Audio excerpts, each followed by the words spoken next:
नमस्कार, मैं मृगनंदन Yadav Asian event news के लिए। आज का विषय है उत्तर प्रदेश के राज्यसभा की 11 सीटों के चुनाव के बारे में।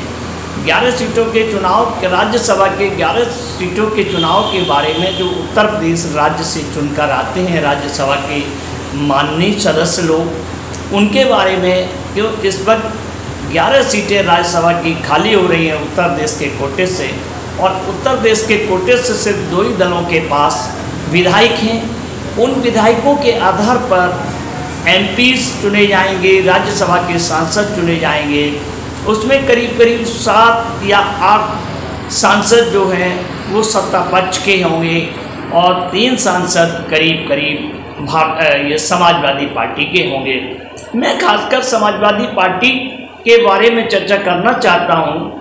समाजवादी पार्टी के कोटे से 3 सांसद हैं, उनमें कई नाम चल रहे हैं। एक नाम है उत्तर प्रदेश के पूर्व मुख्य सचिव आलोक रंजन, और दूसरा नाम है एक मुस्लिम कोटे से आने वाले बहुत ही प्रोमिनेंट राज्यसभा के पूर्व सांसद रहे, वो हैं मिस्टर जावेद अली खान। जावेद अली खान के बारे में ये कहा जाता है उनकी परफॉर्मेंस काफ़ी अच्छी रही। अब देखना होगा कि तीसरे नंबर पर किसका नाम आता है।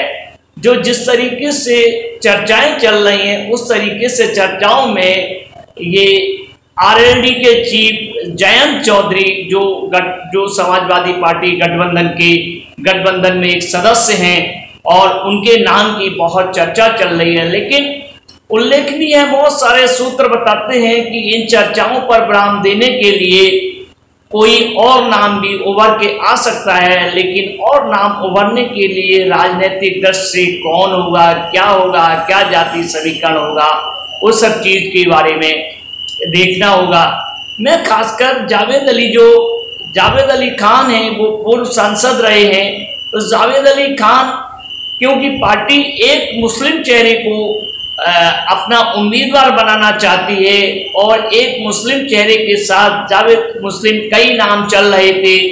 एक तो महाराष्ट्र समाजवादी पार्टी के अध्यक्ष अबू हाशिम आजमी का नाम था, दूसरा नाम और किसी मुस्लिम कार्यकर्ता का था, और कई मुस्लिम नेता थे। लेकिन खासकर उनमें एक पूर्व केंद्रीय मंत्री हैं सलीम शेरवानी, उनका भी नाम चल रहा था। लेकिन ये खासकर सूत्र बताते हैं, जानकार सूत्र बताते हैं कि इन लोगों इनकी परफॉर्मेंस काफ़ी अच्छी रही, और ये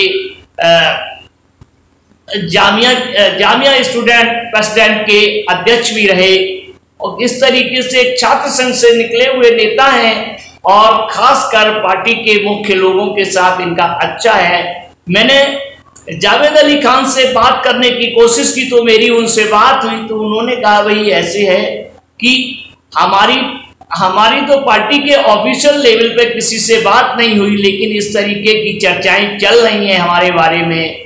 और किस चर्चाएं हैं, कई पत्रकार मित्रों के फोन आ रहे हैं, वो भी पूछ रहे हैं कि इस तरीके से मीडिया में चर्चाएं चल रही हैं, लेकिन हमारी परफॉर्मेंस भी अच्छी रही, और हम खासकर पार्टी के कार्यकर्ता के रूप में काम करते रहे, और अन्य हमारे पार्टी के लोगों के साथ अच्छा रसूख रहा। अब देखना ये होगा, अभी तक हमारे पास जो है वो पार्टी ने किसी तरीके से ऑफिशियल संदेश नहीं आया, तब तक हम कुछ नहीं कह सकते हैं। पार्टी जो आदेश करेगी या पार्टी नहीं बनाएगी तो भी हम अपने में ठीक हैं, और पार्टी बनाती है तो उनका आदेश हम मानेंगे। और वहीं गौरतलब है, सूत्र बताते हैं कि पार्टी के अंदर और पार्टी के प्रमुख महासचिव राम गोपाल जी के बहुत करीबी माने जाते हैं, और यहाँ तक उन्होंने कहा कि अगर पार्टी हमें नॉमिनी बनाती है, हम नॉमिनी हैं, और नॉमिनी अगर बनाती है तो हमें कोई ऐतराज नहीं होगा। तो कुल मिला के उनकी संभावनाएं अधिक दिख रही हैं, और अंत में जो पार्टी निर्णय लेगी वो हमें स्वीकार होगा। अब देखना ये होगा उनके वक्तव्य के अनुसार पार्टी अपना किस पर दांव लगाती है। कौन, अब पार्टी को ही तय करना है कि राज्यसभा में कौन बोलने वाला आदमी चाहिए, कौन राजनीतिक समीकरण को सुलझाने वाला, राजनीतिक समीकरण को ध्यान रखते हुए उस पर वाक्पटुता से अपनी बात या अपनी पार्टी की बात ये राज्यसभा के पटल पर रखने में सक्षम हो। पार्टी उनके अपने समीकरण भी देख रही है कि किस तरीके से कौन सा समीकरण कहां कैसे सुलझाया जा सके।